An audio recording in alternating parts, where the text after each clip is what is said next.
I wouldn't recommend doing it. I'm like, I just don't know if starting with Enterprise is the best way to start Star Trek. But I know it's been some people's first, and they liked it, so they stuck with it. Alas, we are not here to talk about Enterprise. Not yet. Not yet. But we are here to talk about Star Trek on Star Trek Stories today. Wow. Yay! Wahoo! Welcome to the show, everyone. I am your host, Jaron Hatch, and I'm joined here with my co-host, Aaron Cole. Hello, Aaron. Hello, Jaron. How are we doing today? Doing good. Little eepy. Little eepy? Take a nappy. Sunday nappy time. Yeah, this is going to be a very Sunday nappy episode of Star Trek Stories. We're also like right in summer now, and it's hot as fuck, It's so hot. it definitely puts you in the kind of just... I stayed up all night playing Elden Ring. Yeah. It was awesome. I made progress. I don't feel like I got anywhere. God, it's so big.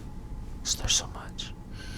It's interesting. I feel like a lot of my gamer friends are right now. There's one of two, if not both, like big kind of DLC expansions they're playing right now.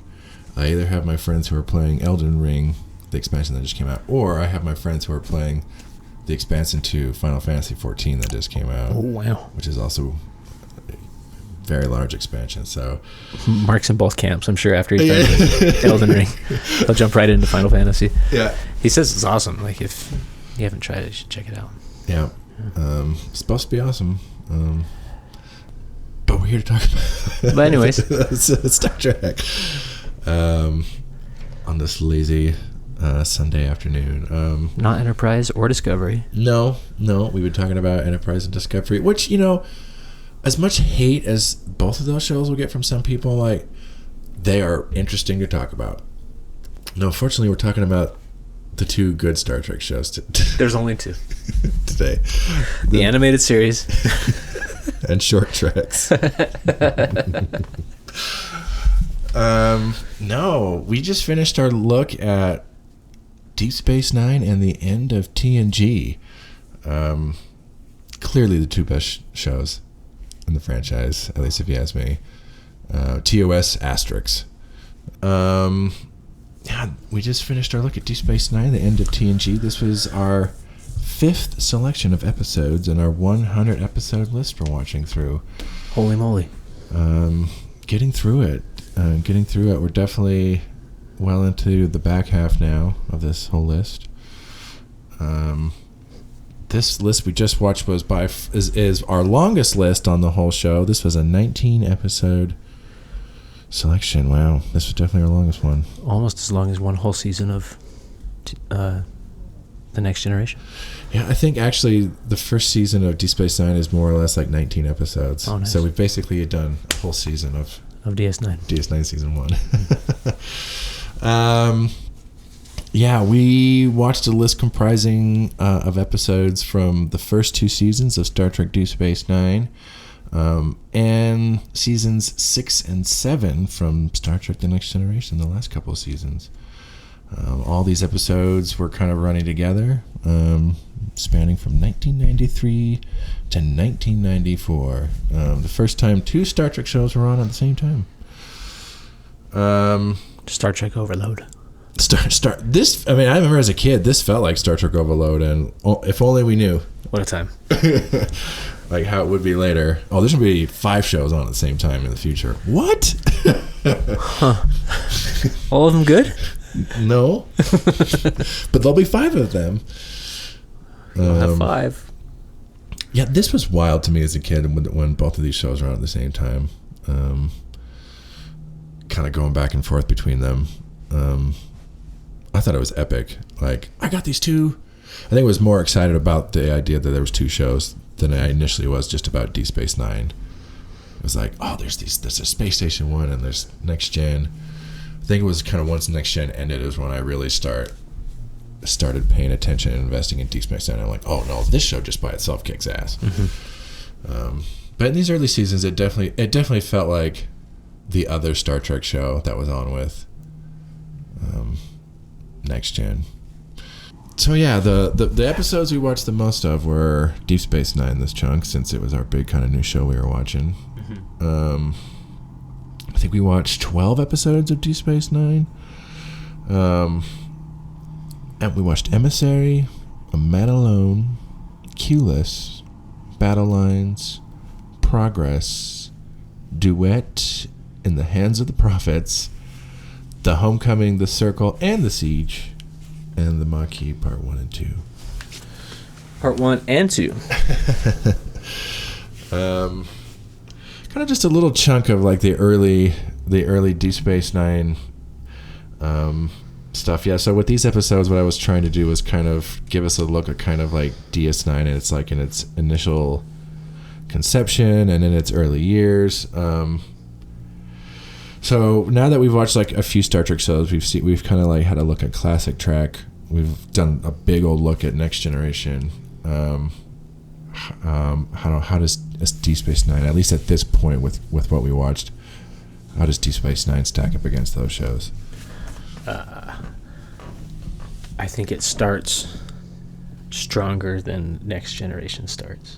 Yes, I would absolutely agree. But it still has some hills to climb, some things to flesh out before it gets to peak DS9. Yeah. And you see that. There's some rocky episodes in that first season, but I think it stacks up well against the other two shows. As we're watching like these first two seasons, do you think does this come across more like an alternative Trek viewing experience, or does this feel like a natural extension of like the Trek legacy or what's come before? I think it's a pretty natural extension. Yeah. When you look at how it's shot in particular, very similar to how the other two shows are shot. Certainly Next Gen. Yeah. In that same vein. So it doesn't feel like it's detached. Completely alien. Yeah. It's well within that realm of Trek. A different way to approach looking at the universe. Yeah. Certainly. But that's not a bad thing. No. I mean, that's the strength of the show. Yeah. Because of the different. It kind of like just builds the foundation for the franchise as we know it today, really. Like, it sets up the entire galaxy as like this living, breathing thing, instead of just ships traveling through the stars. Yeah. I think it's kind of both for me. Like, I remember as a kid, it definitely felt like at first the other Star Trek show, even though it still was Star Trek, but like Next Gen, and still felt to me like, but that's the main Star Trek show. It's big shoes. Big shoes, yeah. Huge shoes to fill. They got a movie. They got movies. Yeah, but it does also feel like, especially in retrospect, it feels like a natural extension or outgrowth. Like, a lot of what I come away with in the original show was the power of friendship, for as corny as it is, particularly between Kirk and Spock, and to a larger extent McCoy. Next Generation feels more like they've taken it now from friendship to family. Deep Space Nine then feels like the next evolution of that, where it goes from family to community. Deep Space Nine feels like the one that's really about, there is like the family thing with like the main crew, but then you get these episodes with like Quark's family, all these other secondary characters start showing up, and it feels like they are really living in a town in space, kind of thing. In these early years, what do you think works best about the show? Like, when the show is at its best in these early seasons, what's it doing right? There's a good balance of like conflict and I don't want to say comedy, but like the casual sense of community that you talked about. Yeah, day-to-day life. Yeah, their A plot, B plots are well balanced, I would say. What else are they doing well? They're doing well shooting the damn thing. Like, the promenade set is so cool. Yeah. Quark's is an awesome space to look at from every angle. Like, every time they're in that set, it always looks so cool, so good. Yeah. Lighting is killing it. and the writing is already there. I would say not every time. Yeah. But like overall, it's a well written show and well performed. Mm-hmm. The characters are strong, super strong characters. Which they tone back a little bit. I feel like they fine tune everybody. Yeah, of course. You know. Yeah, I think for me, I would agree with all that. I think I would also add. I think what the show is also doing well is, I think when the show is at its best, is they're tying in the character stuff in really well with like the larger plot stuff that's happening, and it's like as these kind of, the episodes are better when they're not really so plot heavy or focused or more interested in figuring out the plot as much as they are figuring out the characters and how they're reacting to the situations and plots like around them. Like, I think Deep Space Nine, even at this early time when they're doing it, they do it in a way that Next Generation just can't, just because of the natures of the show. And they're so good at keeping it consistent too. You do see real change and growth. What do you think doesn't work? Jake's jumpsuits. What are you talking about? Fashion icon. Fashion icon. Other low points. They don't know quite what to do with a couple characters. Yeah. Jadzia. Dax, yeah. Bashir. Yeah, they haven't done a whole lot with him. We've had, getting more specific, like into it with Sisko. Now we have 3 of these leads. We have Kirk, we have Picard, and now we have Sisko. How does Sisko kind of? How do all 3 of them kind of stack up against each other? They do stack up, like in their own ways. But any kind of test you pit these 3 guys against each other with, like, it's like, who's gonna win this? Mm-hmm. You know, it's a toss up. Mm-hmm. They're all great in their own ways. Mm-hmm. Kirk's the wild card. Yep. Picard's the diplomat. Sisko's the commander badass. Commander Badass, yeah.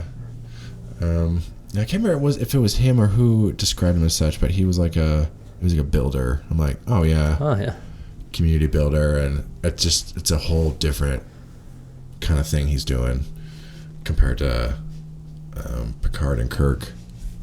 Working with the people. I can see Kirk and Picard maybe being like, if say Sisko was like a starship captain, I still think he'd be really good, but I think Kirk and Picard really thrive in those roles. But I think if Kirk and Picard were trying to do what Sisko is doing, I think both of them would pale in comparison to what Sisko in that position. I think they would have a lot harder time trying to do Sisko's job. Yeah. Than he would have doing their job. Any favorite episodes from these Deep Space Nine episodes? Duet is quite good. Yeah, Duet is definitely the clear winner here, though I'll also give a shout out to Emissary. I think that opening is really, really strong. Good premiere. I think all the rest are fine. My least favorite is either A Man Alone or Keyless. It might be Keyless, honestly, is my least favorite. Because that one just kind of comes across as just TNG. Another TNG episode. Yeah, that one just kind of feels like... But it's a play on Clueless. You get that, right? Oh, sure. Oh, best episode. Clueless. Clueless. Brilliant. Yeah, Deep Space Nine, like, I would definitely, again, my big recommendation is don't skip, if you're getting into Deep Space Nine, don't skip the first 2 seasons. Yeah. Like, at the very least, like, watch highlights. You could more or less watch the episodes we just watched, and then if you really wanted to, just kind of, you could watch the end to season 2 and then just go into 3, really. I think we cover a lot of the big plot beats. That's really what we covered in a lot of the big plot episodes. Just kind of seeing how, like, the kind of meta plot's growing in the beginning. Mm-hmm. But yeah, I think these first 2 seasons are definitely great and easy to overlook. That's my biggest takeaway and feeling. Don't skip it. Don't skip it. It's a good trek. Was it worth because we were building up and hyping up as we got up to it. Is it worth the hype? Worth it. Worth the hype. Of course. Yeah. I'm going to go back and watch it again. Yeah, just start it all over. Yeah, during all this, we were also, of course, watching The Next Generation, which we've been watching for a while. And we kind of closed out that show finally. So not just one, but closing out 2 Star Trek shows. Here's what we watched for Next Gen. We watched 7 episodes, so not as much, just a kind of last little batch of episodes, but we watched Tapestry, Descent Part 1 and 2, Parallels, Lower Decks, Journey's End, and All Good Things. Mm-hmm. So just a little snippet from the 6th and 7th seasons of Star Trek The Next Generation. So good. Yeah, so this was our last little batch of Next Gen. This whole chunk was a little more focused on Deep Space Nine, but we kind of threw some Next Generation in there to kind of switch it up. Yeah. Give you a sense of that 2 treks at once. 2 treks. And so we've been watching Next Gen for a while, so yeah, it's 40 of our 100 episodes have been Star Trek The Next Generation, so it's like 2/5 of the list is all TNG. But TNG casts a large shadow. Now that we've kind of watched this last little batch, I don't know, how do we feel about kind of Next Generation and these kind of last few seasons, these kind of this last little bit of it? You can kind of tell that they're coasting, getting ready for the movies. Yeah. Oh man, another banger. Here we go. Yeah. Certainly in season 7, I think, is where you really feel it. That kind of coasting energy. Solid finale, though. Oh, yeah. Yeah. Absolutely. But, I mean, they're blowing up. Why wouldn't they have that energy? Like, it's got to get to your ego at least a little bit. Like, yeah, I am on Star Trek The Next Generation. I'm going to give it my all this time, too. Shout out to Patrick Stewart. Yeah, it's going to be the last time we're shouting out Patrick Stewart. Oh, no. Shout out to Patrick Stewart. Hell of a guy. Hell of a performer. Sir Patrick. Yeah, his episodes kind of like bookended our episodes to like Tapestry and All Good Things. Kind of similar in a little bit. Like Q's there, and then there's kind of like timey-wimey stuff going on, and Picard being at different points in his life. Kind of a thing. All Good Things almost kind of feels like an expanded thing of what they were doing in Tapestry a little bit. But now it's like you go to the future, past, and present, and rather than just going back to his past. And yeah, Patrick really brings it in both those episodes. With the coasting, do you think the show still goes out on a high note? What do you think? Yeah. There's still, like, coasting has kind of a negative connotation to it. Like, they're still putting out great episodes in those last 2 seasons. But maybe not pushing the envelope as much as they could have.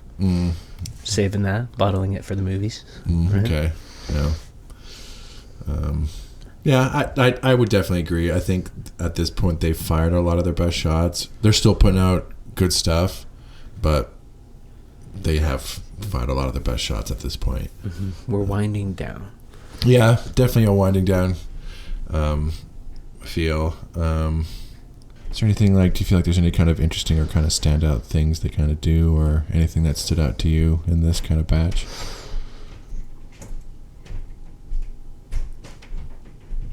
The dive into Picard's character was good. Yeah. Like, with Tapestry and stuff.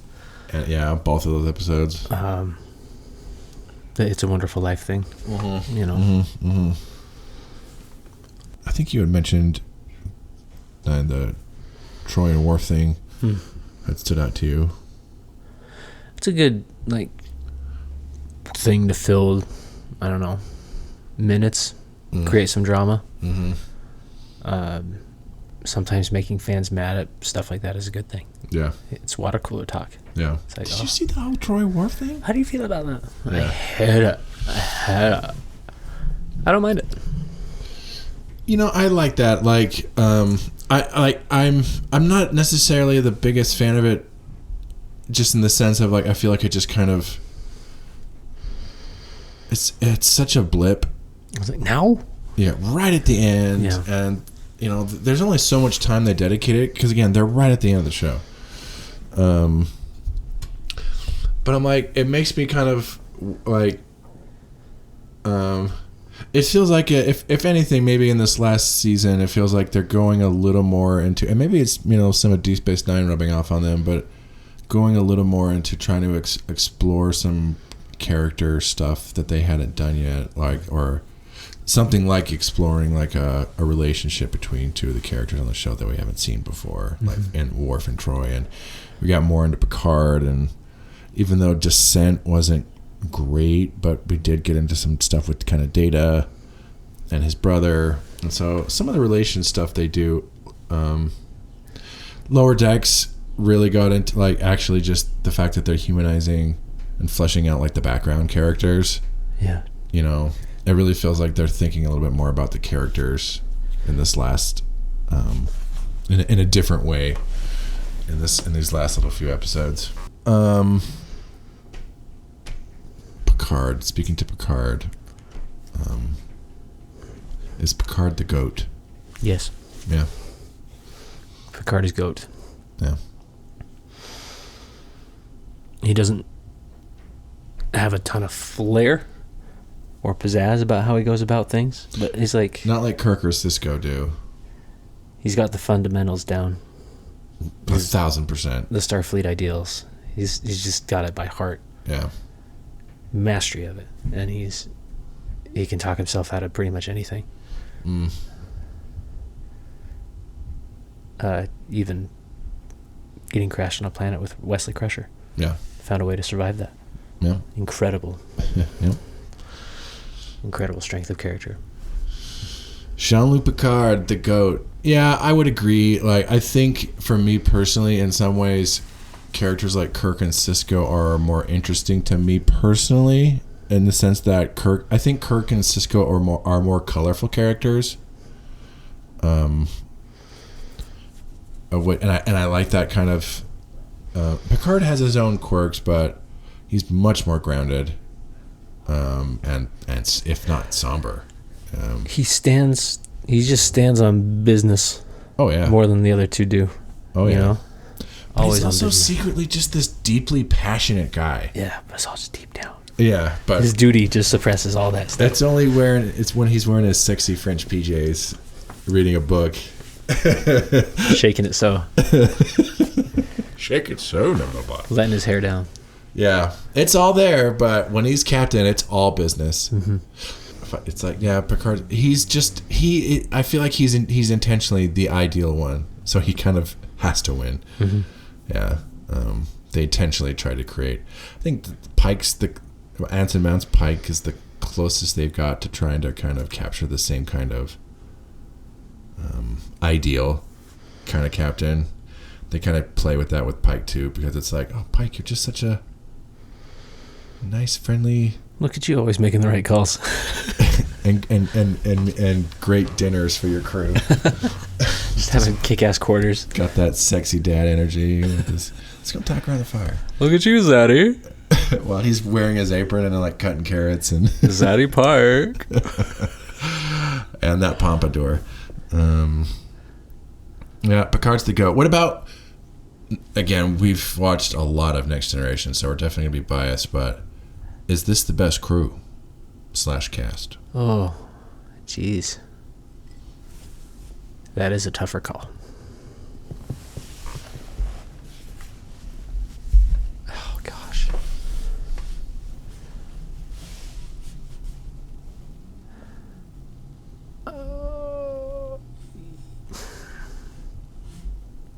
They're certainly iconic, at the very least. They're quite iconic. And they work well together, and they each have more to do than the original crew does, as great as the original crew is. Oh, yeah.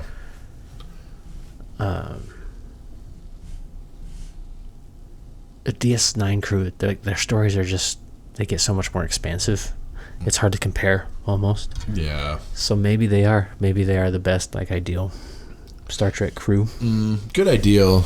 Yeah, maybe that's a good thing. Kind of like Picard, they're kind of the ideal crew in some way. But you see the reason why they're all on the flagship, right? Yeah. Oh, yeah. Yeah. I think I might give it to Deep Space Nine. If it was certainly more of like, what's the best ensemble? I would certainly give it to Deep Space Nine. Yeah.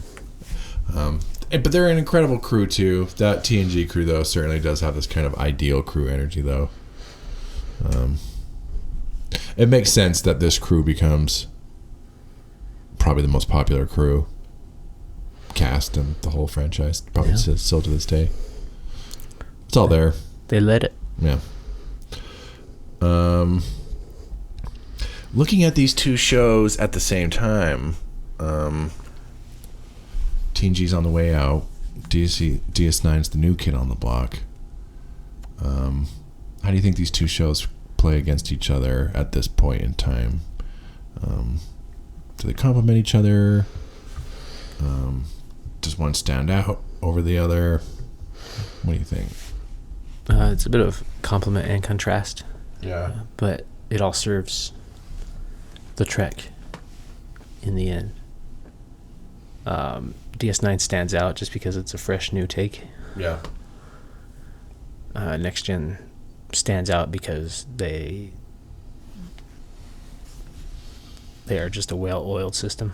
Just dialed in. Yeah. So dialed in. Locked down. Yeah. I think they're both really good. It's hard for me to say if one would be better or worse than the other. Like, and I'm like, I feel like they both have their flaws, and they both have the things they're doing really well. And I feel like, yeah, they do complement each other really well. And I feel like in a lot of ways, like TNG's flaws are more rooted in the fact that it is a show on the way out, and Deep Space Nine's flaws are rooted in the fact that it's a show just still kind of figuring itself out. So yeah, they kind of have different flaws, but you can tell that they're both in a place where like they're just in a kind of transition phase, but one right at the beginning and one right at the end. Yeah, I guess you can't look at it in the sense of like they're rival shows. Yeah. In a way, but I think that's mostly just fandom. Yeah. I watched both when they were on. Yeah. I do remember, I think when it was Next Generation's 6th season and Deep Space Nine's first season were going on, I think once Deep Space Nine was on, I was more invested in Deep Space Nine because I was excited by the new show. I think once it got to like DS9's second season and TNG's 7th, I kind of went back a little bit to Next Generation because I was like, okay, this is their last season. I love this show. So I kind of tuned out a bit more of, I would watch it, but I missed a lot more episodes. And then once Next Generation was done, then I came screaming back to Deep Space Nine. Yeah, it almost feels like because they are shot in such a similar style that it's just like we just move the cameras over here now. Right? Yeah, right. Instead of over on the ship, now it's on the space station. Mm-hmm. Like that's kind of how seamless it feels to me. Like I almost don't view them as two different shows. Yeah, like they both like are part of the same franchise so clearly, and they do it so well that it's like, I'm just watching Star Trek, right? Yeah, I think like the average new viewer wouldn't be as discerning of differences between them. Mm. Whereas if you're a fan of the show, then that's when the differences are more apparent. Yeah, for as much as they kind of, because they have different vibes, they contrast with each other, but they also blend seamlessly together. It's kind of interesting. Mm-hmm. Just going from one of the two. And then the Enterprise docks with the pylons, and it's like, oh, and they're together. They're all at the same time, same place. We've been watching these shows together. They were on together. What do you think? Like, but nowadays, most people watch these shows probably like they'll watch Next Generation, or they'll watch it from start to finish, or they'll watch Deep Space Nine straight through from start to finish, and they probably don't do the crossover thing. What do you think? Is it best to just kind of stick with doing that, or do you get something by watching both of them together? If you're really into it, then yeah, I would say watch them both together. Like, because then you get that moment of Picard on talking to Sisko, right? Yeah. Little things like that where they mesh. the universes. Or Yep. they mesh the shows together. Yep. And as a fan, if you're a super fan of the show, it's like, mm-hmm. It's so cool to see. Mm-hmm. I mean, if you're just kind of casually watching through, whatever, and probably best is to keep them apart. Keep them apart, yeah. No reason to get fancy with it. Yeah, I mean, you do get something out of it. Like, you get more context, like, but you definitely, you don't need to. You don't need to. You do get something out of it, I would say. But I would, like, only if you're already, like, pre-committed to watching both, would I say do it. It's like, if you just want to watch a Star Trek show, you definitely do not need to do that. But they do, when you do watch both at the same time, they do make for interesting companion shows. For me, it's really fun to kind of watch both at the same time and kind of like ping pong back and forth. Mm-hmm. We kind of did that this watch through. We'd do a next gen episode and then we'd do the corresponding DS9 episode that came out around the same time. Yeah, like that happened when we had the 2 Q episodes. We also, like, we did like the different season premieres and finales. And then we did like the whole, like, they set up the whole demilitarized zone in like TNG, and then that kind of turns into the whole Maquis thing in Deep Space Nine. So there is some fun kind of, which leads into the premiere of Voyager. Yeah. Spoiler alert. For potential futures down the road. If you have to pick one, what's the better of the 2 shows? Deep Space Nine. Deep Space Nine. Okay, if we're comparing these 2 eras of the show, what's the better show right now of these 2? From what we just watched, was it still Deep Space Nine? Probably not. Would be Next Gen. Yeah. I think Next Gen's the stronger show at this point. Yes. Yeah. But then DS9 then goes on to hit higher heights. Higher heights. Okay. Yeah, I think that's fair. I would still probably. I think Deep Space Nine is the more interesting show at this point. But if I had to say just like overall quality, I would probably give the edge. It'd be close. It's not. I don't think it's like Deep Space Nine is like, or Next Gen is just like dwarfing Deep Space Nine. I'm like, no, I think they're pretty close. Mm-hmm. But I would give the edge to Next Gen as being. Because even though there is some of that coasting energy, but it's like, again, they're just so dialed in. Like, just the level of like, even if the script isn't particularly good, it's like, but in terms of like, it'll be a good production. There's like, just things that you get after so many seasons, long. right? The cast is so dialed in with each other. Mm-hmm. Okay, yeah. At this point, Next Generation, I do agree. I would give, in terms of overall, I would still give the edge to Deep Space Nine. But at this point, Next Gen, better show. Any final thoughts on Deep Space Nine or Next Generation? I just love Star Trek. Yeah, I really do. It's good. As much I can sound cynical about it sometimes, and I am cynical about it sometimes, but I really do love it. But it's because I love it. I want it to be great, always. Always. Yeah, watching both these shows back to back, I definitely am like, again, like for me, I'm like, these are probably the 2 best Star Trek shows, and just kind of going back and forth between them, it's like, God, these shows are so great. Like, everything I love about the franchise is more or less in these 2 shows. Everything I love most about the show is probably in these 2 shows. Yeah. But then it's just kind of fun to watch them do it in their different ways. Oh, it'll be sad to move on from both. Like, we've been watching so much Next Gen, and then, we were hyping up Deep Space Nine, and now it's gone. No, that's put away for a while too. No. What's next, J-Hatch? There is still much more Star Trek to come, so we will in the future be moving on to new Star Trek shows.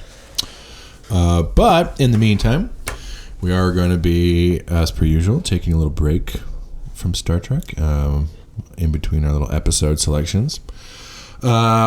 Which means, of course, that we have another Star Trek palate cleanser coming up. we're going to be taking a little break, but then we'll be going into Nerd Movies 5. Oh my goodness. Yeah.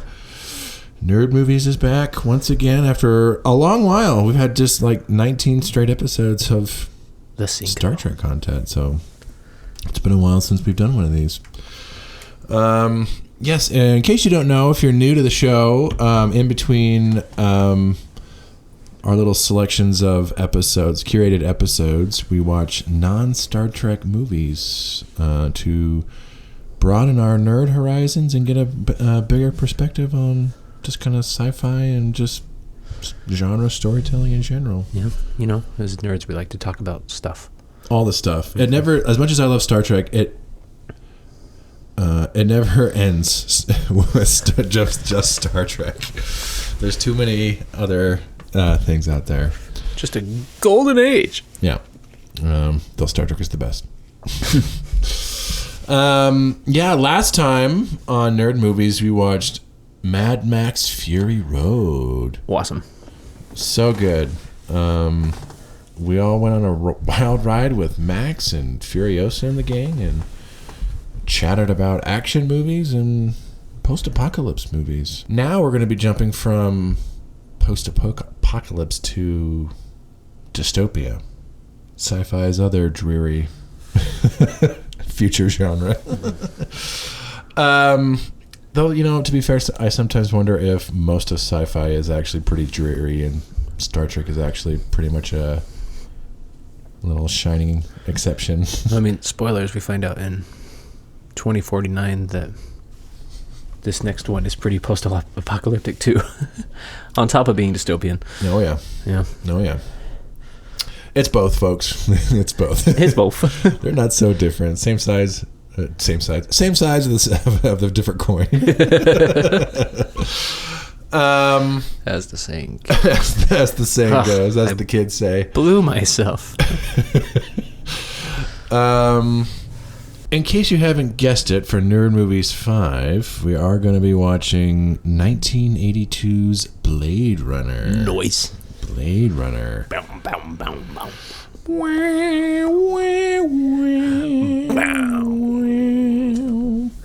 How many times have I watched this movie? Blade Runner? More than a dozen. Wow, that's a lot. I've seen this movie a lot of times. Bunch of times. So you're probably going to be our resident expert on it. I haven't seen it that many times. I think I've seen each version of the movie once. So I think I've seen this 3 times. That's part of the reason why. There's so many different versions of the movie. Yeah, a few different versions. I've watched the final, latest director's cut several times. Yeah. That's actually going to be the version we're watching. Like, of the 3, I'm like, I do think this is the best version. It's Ridley Scott's final, like, approved version without all the studio interference. And I think, that's the best version of the film. Mm-hmm. I do love the sequel too, but I can't watch it a bunch. It's just so long. Yeah. I mean, they're both kind of long. Mm-hmm. Well, 2049 is longer, but the pacing is very kind of makes it just feel slow. Yeah. I've only seen 2049 once. I'd like to watch it again. The sequel is also on our for consideration list, but if they're both on there, I'm like, well, we got to do the first one first. But yeah, Blade Runner. Blade Runner is a fascinating movie to kind of watch and talk about. It's like it's a cult classic that ended up becoming a genuine classic, like over the years. So it has an interesting story, particularly in like the aesthetics department. Like, I feel like you see so many things, not copy, though some things copy Blade Runner, but you can tell so many things have been inspired off of kind of like the kind of aesthetic they present in this kind of film, like, and the vibes they create. It's so heavy, right? So heavy. You just feel the weight of this world that they've created. Everybody's so just down and depressed. Yep. I feel like this kind of paves the way for stuff like, later, like for shit like Matrix to be made. Mm-hmm. We considered last time also doing Matrix, but I think like, before there was Matrix, there was like Blade Runner, and Matrix is a different film, and there's a different aesthetic, but you can still tell Influenced by there's a strong influence from Blade Runner. And Aeon Flux. Yeah. Yeah, some of the anime that was happening at the time certainly too. And stuff in fiction. Cyberpunk was kind of having a moment. Yeah. During this whole time, so it's also interesting though, because like for how influential this movie is and how well regarded it is, it's like Blade Runner as a franchise has never really taken off compared to other stuff like Star Wars, Star Trek. It's like, and its sequel, Blade Runner 2049, is really well regarded too. They're both like critically acclaimed films, but it's like they're planning on making 2 more. Yeah, they're doing. Yeah, they're trying to do. We'll see. It's never done well in numbers. Mm-hmm. So there's only so much. Like when this movie came out, it didn't do that well. It was like kind of overlooked, and like it came out during like the same year and summer as like E.T. the Extraterrestrial, Poltergeist, Star Trek II: The Wrath of Khan. So it's like there's just a lot of other things going on at the time, and that are a little more audience friendly than probably Blade Runner is. Like of those movies, Blade Runner is the least audience friendly, but arguably the best or one of the best. Hard to sell toys for. No, kids are not coming to see Blade Runner. So nobody wants a Roy action figure. And well, it didn't even like the critical acclaim was mixed at the time too. It wasn't just a popularity thing. Like, and it's just one of those things where just over time more people watched it and thought about it. I'm like, actually, this movie's really good. Yeah. I could see it being very polarizing too. Oh yeah, I know not everyone loves this movie and thinks the hype is overblown, and yeah, the length and the pacing, and it really asks you to give a crap about these people. Yep. Yeah, it definitely asks a lot of you as the audience and viewer, for sure. I'm excited. I love Blade Runner. Like, I always love sitting down and watching Blade Runner. I think it's a really interesting movie to kind of go back and revisit now and again. So I'm really, it's kind of been there on our consideration list. I'm like, no, I don't think yet. But this last time I was just like, what should we watch? I'm like, oh, maybe we should watch. Now's the time to watch Blade Runner.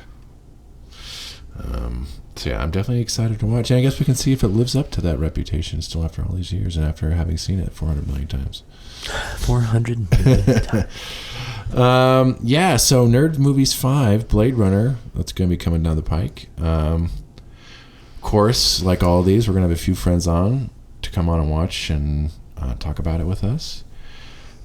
First off, we're going to be having a returning guest on with us. Our good friend Marquet Llewellyn is going to be coming back on the show with us. Yay! Marquet's been on a few times. Marquet is my former roommate and one of my most beloved friends, and it is always a delight and a treat to have her on. So, just a joy. She has seen both of these, I believe, both the original and the sequel, but I don't think she's like watched them a whole bunch, but she has seen both of them. Yeah, so see, that'll be fun to have Marquet on to talk about these with us. We're going to be having a new guest coming on as well, so we're going to have friends new and old. Our third guest, I'm still not exactly sure, so as of this recording, we're still trying to log that down, but doubtless it will be someone awesome. But friend new or old, we'll have to see. You'll just have to tune in to find out. It was not someone awesome. Thank you, Ron Howard. Yeah, I'm excited to watch it. Get everyone on to come talk about it. Well, I'm sure we'll have like a fun little pizza party, like we usually do. Pizza up. So we'll be in Pizza Coma as we're talking about Blade Runner. Harrison Ford. Harrison Ford. This is real good. Yeah, pizza. Yeah, looking forward to it. Before we wrap it up, we did say last episode that we have a big announcement we have to make. Oh yeah. Yes, we have a very big and very sad announcement we're going to be making on the show about the podcast. But if any of you are freaking out right now, the show isn't ending, so you can cease having your heart attack. It's okay. It's all going to be okay. Yeah, no, the show is still continuing, but we will be saying farewell to a long-running important part of our show. Yes, dozens. And by long-running important part, I mean important person. And who is more important to our podcast than my fearless co-host, Aaron Cole? Well, probably the host, Jaron. Okay, well. A little more important. The creator and host. A sign from me. Yes, unfortunately, Aaron is going to be stepping aside as our regular co-host.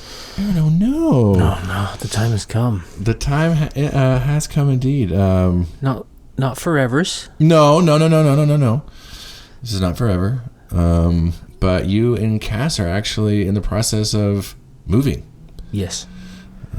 Out of state. Right. Yeah, we're getting our stuff together and we're getting ready to go in these next couple months. Yeah. So that's gonna take me away for a while. Yeah.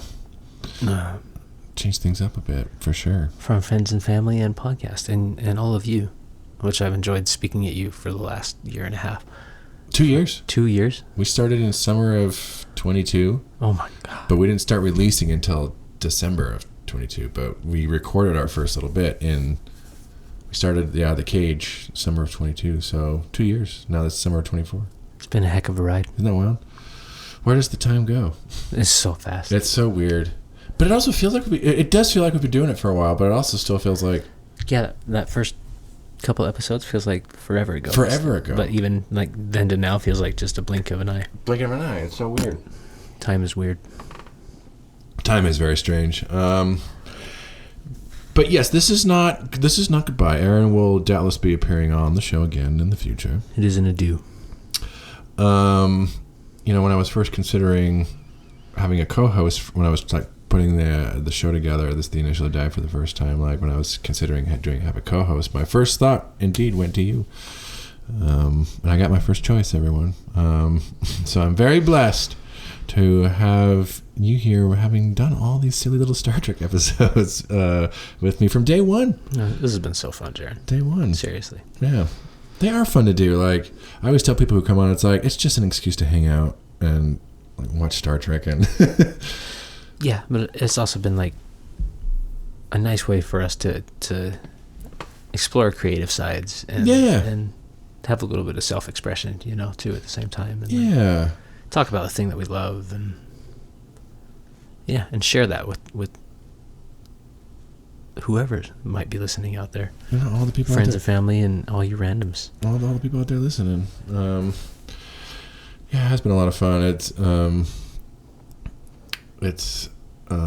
was like, I just want to be able to capture that kind of like talking with your friends or your family in the living room kind of vibe, and just those kind of like, just that whole kind of feeling. I was like, I feel like Aaron's the perfect choice for that. Just having those fun couch time conversations and having a good old time, and just kind of like expressing how we feel. And like, we've talked about Star Trek, but we've talked about all kinds of crap on this show, and it's always very silly, but we have fun conversations, I think, on the show. I like to think we have a show that exists in a fun little niche in the Star Trek podcast kind of space. Like, it's fun to kind of get into all these with you and all our friends that we have on. Yeah. But big things to come, I'm sure, for the future of the show. Oh, indeed. Indeed. The show will continue, but your presence will always be felt.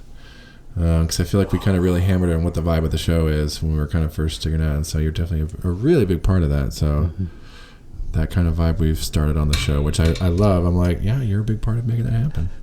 If you'd like to be the new co-host of Star Trek, please send your application to Story Star Trek. Story Star Trek at gmail.com. gmail.com. That's Story Star Trek at gmail.com. It won't be the same without you. You're definitely going to be here in spirit for every episode, no doubt. I'm going to have to come back in the future for some virtual episodes. Oh, yeah. We'll have to have you down to my new place. Yes. For like a weekend by the pool episode. Yes. Absolutely. When we get all settled down there. We'll go on a landing party, an away mission. Yeah. The away mission episode. Yeah. For the OG red shirts. Yeah, of course. I would love that. Fuck yeah. All in good time. All in good time. But for now, yeah. We have a nerd movies, and then it is adieu. Yeah, moving on to a new era of the show, but we'll always be here. In honor of Aaron's contributions to the show, I've decided to officially name him our co-host emeritus for Star Trek Stories. He will forever be co-host on all our episodes. So our co-host emeritus, Aaron Cole. Thank you. The presence will always be here on the show with me and you and all of us. I'm grateful and really, just grateful to have been a part of it all. Yeah, it's been so fun doing all these. We've had such good hangouts during all this, and for me, that's the funnest part. It's just we've had some really good times and chats with people. So, well, thank you, Jared. Thank you, Aaron. It's been a hell of a run. It's been a long time getting from there to here. There to here. But the journey will continue. All right, everyone. Thank you for listening to our silly little episode. Next week, we're going to be taking a little break. But when we come back, we are going to be tackling Blade Runner on Nerd Movies 5 and having one last hurrah with our good friend Aaron. Enhance Grid 9A. Enhance. Yeah. Premium hard copy right there. They're still printing in the future. A dot matrix printer. Errands are like any other piece of technology. They're either a benefit or a hazard. If they're a benefit, it's not my problem. You're outside standing guard and you hear someone screaming inside the house. Do you help the person? Huh? Replicant. Is this part of the text now? I'm excited to watch this. It's so different from Star Trek. So this is the polar opposite, the antithesis. Yeah. What if humanity just stayed? Plummeted real quick. Mm-hmm. Yeah. Explored space, but didn't really do nothing with it. Yeah, I mean, this is set in the far future of 2019. So. Woof. Rapid descent, indeed. It's in our rear view mirror now. We're not even off the shoulder of Orion. We got some catching up to do. Oh, Aaron, it's been real, like tears in the rain. Time to die. Like all things. I've seen things you people wouldn't believe. Attack ships on fire off the shoulder of Orion. I watch sea beams glitter in the dark near the Tannhauser Gate. All those moments will be lost in time, like tears in the rain. The dove that flies away, and just Harrison Ford, just yeah. Harrison Ford wins. Kind of. Asterix. It gets saved. Do you think it's in that moment where he's hanging by one hand on the side of the building? He's like, oh, fuck. I might be one of them. Yeah. It's interesting. It's like, yeah, I mean, he's got the dream earlier in the film. With like the unicorn and everything. So, yeah. Wild movie. We're definitely going to get into it. Oh, man. All right, yeah, break next week, and then farewell to Aaron and Blade Runner. Farewell, dozens. Yay! I love you all. Love you, Jerem. One last hurrah coming up. I love you too, man. That's been real. Still got one more. Though. So not goodbye yet, but soon for the rest of your life. Believe it or not. We'll always have Star Trek stories, kid. All right, everyone. Love you so much. Bye. Okay, bye.